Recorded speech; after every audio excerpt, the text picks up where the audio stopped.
ఈరోజు ఎట్లయిపోయిందంటే సార్, మనం వయసు అయిపోయినాక ధ్యానంలోకి వస్తామే, నా పరిస్థితి అట్లయిపోయింది. యాక్చువల్గా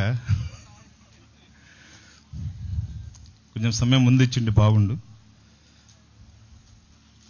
కానీ పర్లేదు. ఈరోజు వాసవి కన్నకా పరమేశ్వరి ధ్యాన మందిరం ఆధ్వర్యంలో జరుగుతున్నటువంటి ధ్యాన దసరా ఉత్సవాల సందర్భంగా వేదికపై ఉన్నటువంటి పెద్దలు, కళాకారులు, మహానుభావులు, ఇక్కడ వచ్చిన దివ్యాత్మ స్వరూపులందరికీ కళా నమస్కారం తెలియజేస్తూ, సాష్టాంగ నమస్కారాన్ని తెలియజేస్తూ, సా అంటే శరీరం, అష్టం అంటే 8 అంగములు అంటే భాగములు.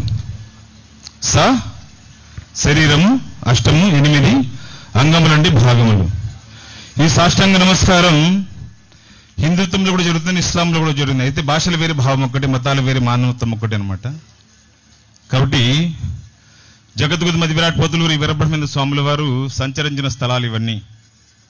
మేము ఎక్కడో దాదాపు 200 కిలోమీటర్లు ఉన్నాం, తమరు 50 కిలోమీటర్లు ఉన్నారు. ఎస్టివల్గా మీరు అదృష్టవంతులు. స్వాముల వారు ఏం చెప్పారంటే, రాబో భూత భవిష్యత్తు వర్తమాన కాలాన్ని స్వాముల వారు ఎలా తెలియజేశారు? ఒకే ఏకైక ఆయుధం ధ్యానం అనే మార్గాంతోనే దివ్య దృష్టిని పొందగలిగారు. స్వాముల వారు ఏం చెప్తారు? తనలో తత్వము తెలియ తానే బ్రహ్మం. ఇందాక మహానుభావులంతా చెప్పారు, తనలో తత్వము తెలియ తానే బ్రహ్మం బౌను. బేస్ పెట్టండి. తనలో తన్ను తాను తెలుసుకున్న తర్వాత తాను కూడా బ్రహ్మ, మానవుడు ప్రణవ స్వరూపం అన్నమాట. తనలో తత్వము తెలియ తానే బ్రహ్మం బౌను. నిన్ను నీవు తరచి మేనులయమును గన్నా అంతా బ్రహ్మమేగా. ఈ జగమంతా తానే బ్రహ్మమేగా. జగజననం గత్ మరణం, ఈ రెండు కలిపితేనే ప్రాపంచకం. ఈ మాటలు ధర్మపత్ని అయినటువంటి గోవిందమాంబ తల్లికి చెప్పిన మాటలు ఇవి. గోవిందమాంబ తల్లి అడుగుతుంది, అచల స్వరూప, భగవంతుడిచ్చిన అపురూపమైన చురుకానుక జీవితాన్ని నేను తన ఆత్మ సాక్షాత్కారం పొందాలంటే, బ్రహ్మపద పొందాలంటే ఎలా తెలియజేయండి స్వామి అడుగుతుంది. అప్పుడు స్వామి చెప్తారు, దేవి గోవిందు తన్ను తాను తెలుసుకున్న తర్వాత తాను కూడా బ్రహ్మం. తనలో తత్వము తెలియ తానే బ్రహ్మం బౌను. నిన్ను నీవు తరచి మేనులయమును గన్నా అంతా బ్రహ్మమేగా.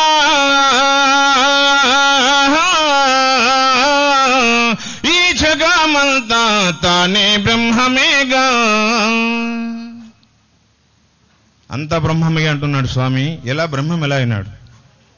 దివి తానే బ్రహ్మము కనుము, నేనే బ్రహ్మము వినుము. తానే బ్రహ్మం కనుము దేవి గోవిందు, నేనే బ్రహ్మము వినుము. ఎలా? తానే బ్రహ్మము కనుము, నేనే బ్రహ్మము వినుము. హంసాహమును కన్నా. ఇక్కడుంది అసలు విషయం అంతా. మహానుభావులంతా ఏం చెప్తున్నారు? పెద్దలంతా హింస చూడు, ఏం పకడు, హంసోహం వేల జపం సార్లు జరుగుతున్నది. మనం రాత్రి అన్నం తిని పడుకున్నాం, శ్వాసక్రియ ఎవరు చేస్తున్నారు?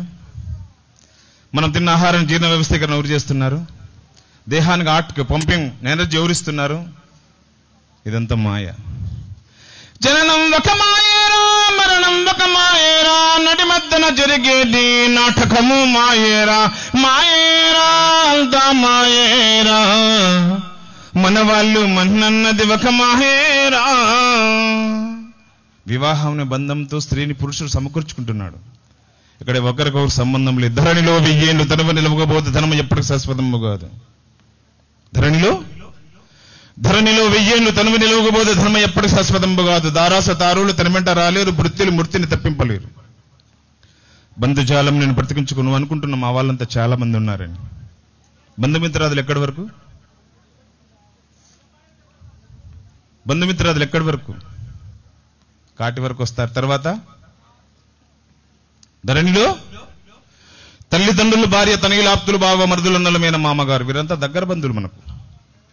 తల్లిదండ్రులు, భార్య, తనయులాప్తులు, బావ, మరుదులందల మేనమామ గారు ఘనముగా బంధువులు కలిగినప్పటికైనా తాను తరలుగా వెంట తరలిరారు. యమునిదులు వచ్చి ప్రాణములు హరించకపోగా మమతతో పోరాడి మాన్పలేరు. బలగమంద దుఃఖపడుడు మాత్రమే గాని ఎంచుకు వశ్యకుడు ఇవ్వలేము. చుట్టముల మీద బ్రహ్మతీసు చురచెక్కి సంతత నిన్ను నమ్మట స్వార్థకము. కావున తన్ను తాను తెలుసుకున్న తర్వాత తాను కూడా బ్రహ్మం. నిన్ను నీవే తెలియరా, నీలో ఉన్నది దేవరా. డబ్బు సంపాదించుకుంటే నువ్వు రక్షణ కల్పించుకోవాలా, దాన్ని డిపాజిట్ చేయాలా, దానికి ఏదైనా చేయాలా, చేను తీసుకుంటే ఫెన్షింగ్ వేయాలా. జ్ఞానం సంపాదించుకుంటే నీకు రక్షణ కల్పిస్తుంది.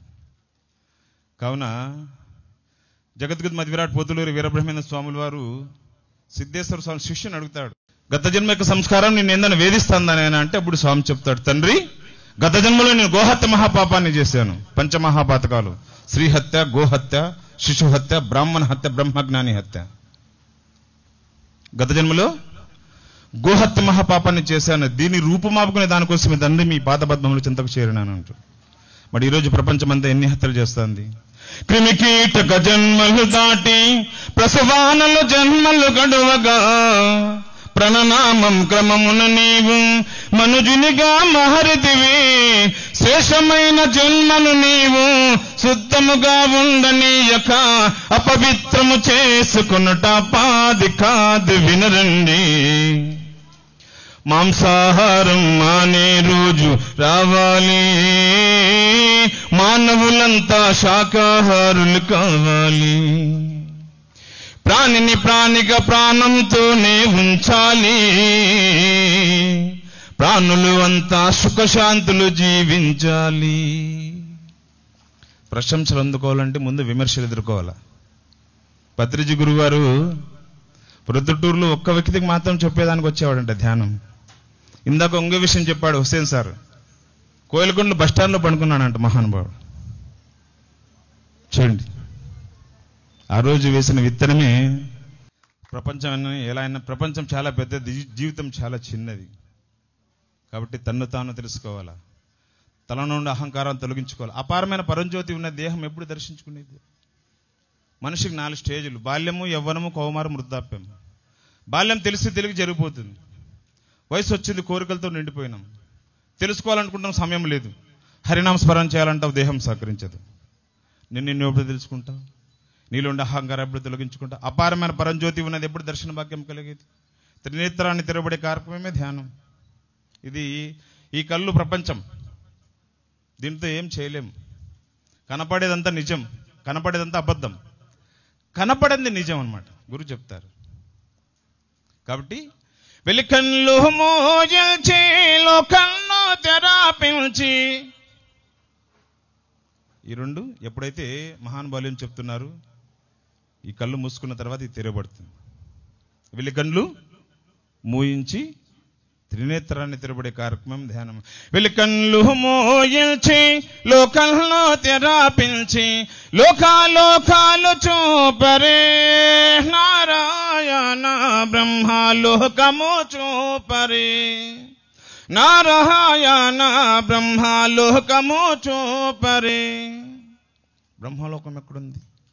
నువ్వు ఎప్పుడైతే ధ్యానం అనే మార్గాన్ని శూన్యస్థితికి ఎప్పుడైతే వెళ్ళిపోతావో, ఏ ఆలోచన లేని రహితమైన స్థితికి ఎప్పుడైతే వెళ్ళిపోతావో, వీరందరూ దర్శన భాగ్యము కలుగుతుంది. నేను ఒక చిన్న మాట ముగిస్తా. నాకు గొంతు కింద ఇందులో గడ్డ ఉండేది.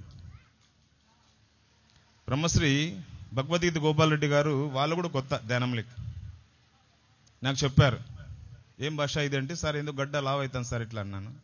ధ్యానం చేయిపోతుంది పో అన్నాడు, క్యాజువల్గా అంతే. ఆ రోజు చెప్పిన మహానుభావుడు నాకు 3 ఏళ్ల కిందట వచ్చింది ఆ అవకాశం. సరే, ఒకరోజు 2 క్లాసులు చేసాము. ఒక గొట్లూరు, ఒకటి వేల్పుమడుగు.